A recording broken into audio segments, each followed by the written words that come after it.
Hello everyone, আজকে তোমাদের সাথে শেয়ার করব আমি ছোট মাছ হাতে মাখা। এটা খেতে অসাধারণ লাগে।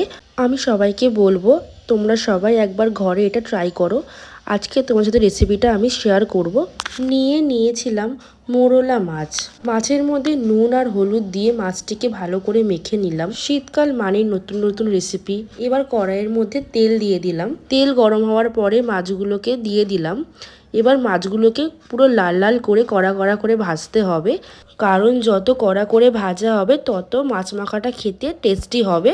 এরপর ওই কড়াইয়ের তেলে দিয়ে দেব শুকনো লঙ্কা আর পেঁয়াজটা একটু ভেজে নেব। পেঁয়াজ ভাজা হয়ে যাওয়ার পরে পেঁয়াজটাকে আমরা তুলে নিলাম।